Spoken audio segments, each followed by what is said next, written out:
Hi friends, welcome to kitchen climate. இன்றைக்கி நம்ம வந்து ஒரு கிச்சன் டிப்ஸ் தான் பார்க்க போகிறோம். இந்த மாதிரி பாக்ஸில் ஸ்டோர் பண்ணி வைக்கிற பச்சரிசி, பருப்பு இதில் எல்லாம் அந்த மழை காலங்களில் குட்டி குட்டியாக வண்டு வந்துடும். இப்போ வீடியோவில் காட்டுறேன் பாருங்கள். ரொம்ப குட்டி குட்டியான வண்டெல்லாம் வர ஆரம்பிச்சிடும்.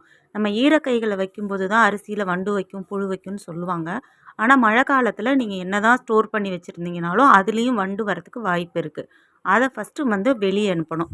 இந்த வண்டை வெளியே அனுப்புறதுக்கு ஒரு 3 பூண்டு 3 கிராம்பு எடுத்துக்கலாம். இந்த டிப்ஸை நீங்கள் ஃபாலோ பண்ணி பாருங்கள். கண்டிப்பாக பாக்ஸில் இருக்க வண்டெல்லாம் ஓடிடும். இப்போ இந்த பூண்டு எடுத்து இதுக்கு நடுவில் ஒரு கத்தியில் ஒரு கீரல் போட்டுக்கோங்க. அதுக்கப்புறம் நம்ம வந்து எடுத்து வச்சுருக்க கிராம்பு எடுத்து இந்த பூண்டு விரிசலுக்கு நடுவில் வைக்கணும். இந்த மாதிரி வைக்கும்போது இந்த பூண்டோட ஸ்மெல் தாங்காமல் இதுக்குள்ளே இருக்கிற குட்டி குட்டி பூச்சி, புழு, வண்டு இது எல்லாமே வந்து வெளியில் போயிடும். அதிக அளவு அரிசி இருந்தாலும் இதே மெத்தட் யூஸ் பண்ணி நீங்கள் வந்து இந்த வண்டெல்லாம் வெளியில் அனுப்பலாம்.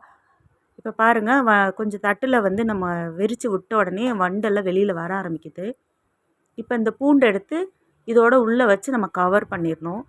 இதை வந்து ஒரு 1 ஹவருக்காவது நம்ம ஒரு நார்மலாக பால்கனி அந்த மாதிரி இடத்துல கொண்டு போய் வச்சிடணும். வீட்டுக்குள்ளே கிச்சனில் வைக்க வேண்டாம். கொஞ்சம் அவுட் சைடில் வெயில் படாமல் நிழல் பகுதியில் வச்சுருங்க. ஒரு 1 ஆர் 2 ஹவர்ஸ் கழித்து நம்ம போய் பார்த்தோம் அப்படின்னா இதில் இருக்க வண்டு எல்லாமே போயிடும். பருப்பு, தானியங்கள் இதெல்லாம் நம்ம வெயிலில் காய வச்சு எடுத்து வச்சுக்கலாம். ஆனால் அரிசியை வந்து நம்ம வெயிலில் காய வச்சோன்னா சமைக்கும்போது குழஞ்சி போயிடும். ஸோ அதனால் அது வெயிலில் காய வைக்காமல் இந்த மெத்தடு யூஸ் பண்ணி நீங்கள் வந்து இதில் இருக்க வண்டெல்லாம் வெளியில் அனுப்பிச்சிடலாம். அதுக்கப்புறம் நம்ம அரிசியை எடுத்து எப்பவும் போல் பாக்ஸில் வந்து ஸ்டோர் பண்ணி வைக்கலாம். பாக்ஸில் அரிசியை ட்ரான்ஸ்ஃபர் பண்ணும்போது இந்த பூண்டெல்லாம் எடுத்து நம்ம வந்து வெளியில் எடுத்து வச்சிடணும். ஏன்னா பூண்டில் வந்து ஃபங்கஸ் வந்துடும். ஸோ அதுக்கப்புறமா ஒரு 3 கிராம்பும் தனியாக கொஞ்சம் மிளகும் நீங்கள் போட்டு ஸ்டோர் பண்ணிங்கன்னா திரும்பவும் புதுசாக வண்டு எதுவும் வராது. இது எங்கள் அம்மா சொல்லி கொடுத்த டிப்ஸு.